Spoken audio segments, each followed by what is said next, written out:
Lionel Messi ബാഴ്സയിൽ നിന്ന് കരഞ്ഞുകൊണ്ടാണ് കളം വിട്ടത്, അല്ലെങ്കിൽ ബാഴ്സയിൽ നിന്ന് പിരിഞ്ഞത്.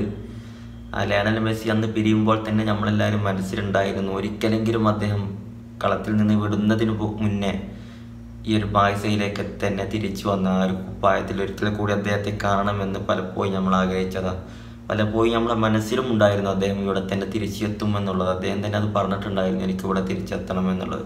ഇപ്പോൾ ഇത് അലക്സ് കാൻഡൽ വന്നിട്ട് സംസാരിച്ചിട്ടുണ്ട്. അദ്ദേഹം പറഞ്ഞത് ഇങ്ങനെയാണ്: ഇന്റർ മയാമിയിലേക്ക് ലയണൽ മെസ്സി പോകുമെന്ന് ആരാണ് നിങ്ങളോട് പറഞ്ഞത്? അത് ഞാനല്ലേ? ആ ഞാൻ തന്നെയാണ് പറയുന്നത് ലയണൽ മെസ്സി ബാഴ്സലോണയിലേക്ക് തിരിച്ചു പോകാൻ നിൽക്കുന്നു എന്നുള്ളത്. ഞാനാണ് ഇന്റർ മയാമിയിലേക്ക് മെസ്സി പോകുന്നു എന്നുള്ള വാർത്ത പുറത്തു വിട്ടത്. ആ ഞാൻ തന്നെയാണ് പറയുന്നത് ലയണൽ മെസ്സി ബാഴ്സലോണയിലേക്ക് തിരിച്ചു പോകും, അല്ലെങ്കിൽ പോകാൻ നിൽക്കുന്നു എന്നുള്ളത്. അതുപോലെ തന്നെ ലയണൽ മെസ്സി പറഞ്ഞതായിട്ടുള്ള ഒരു സംഭവം കൂടി അദ്ദേഹം വിവരിക്കുന്നുണ്ട്. അതായത് പുതിയ ക്യാമ്പ് നൂവിൽ കളിക്കാതെ ലയണൽ മെസ്സി ഒരിക്കലും കളത്തിൽ നിന്ന് വിട വാങ്ങുകയില്ല എന്ന് ലയണൽ മെസ്സി പറഞ്ഞത് അദ്ദേഹം റിപ്പോർട്ട് ചെയ്യുന്നു. അദ്ദേഹം പറയുന്നു.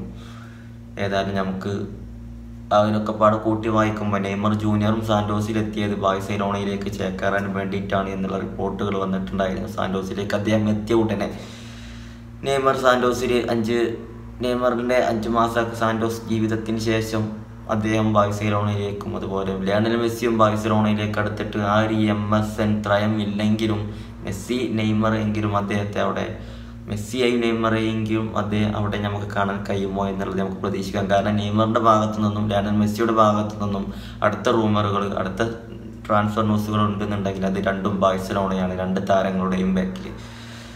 പക്ഷേ ബാഴ്സലോണയുടെ ഇപ്പോഴത്തെ സാഹചര്യം ഈ 2 താരങ്ങൾക്കും അനുയോജ്യമല്ല എന്നുള്ളതൊരു പോസിബിളായിട്ടുള്ള കാര്യമാണ്. കാരണം ലെവൻഡോസ്കി അതുപോലെ തന്നെ റാഫിഞ്ഞ, ലാമിൻ യമാൽ അവരവിടെ സെറ്റായി കഴിഞ്ഞു. അവരുടെ മുന്നേറ്റ നിര അവിടെ റെഡിയാണ്. ബാഴ്സയുടെ മുന്നേറ്റ നിര ഇപ്പോൾ ഒരു പ്രശ്നവുമില്ല.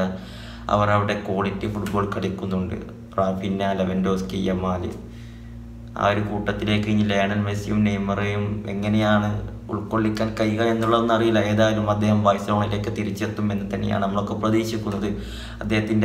അദ്ദേഹം എന്താണെന്ന്, അല്ലെങ്കിൽ അദ്ദേഹം എന്തെങ്കിലുമൊക്കെ ആയിട്ടുണ്ടെന്നുണ്ടെങ്കിൽ അത് ബാഴ്സലോണയിലാണ്. നമുക്ക് കാത്തിരിക്കാം പുതിയ ക്യാമ്പ് നൂവിലേക്ക് അദ്ദേഹം തിരിച്ചെത്തുന്നത്, അല്ലേ?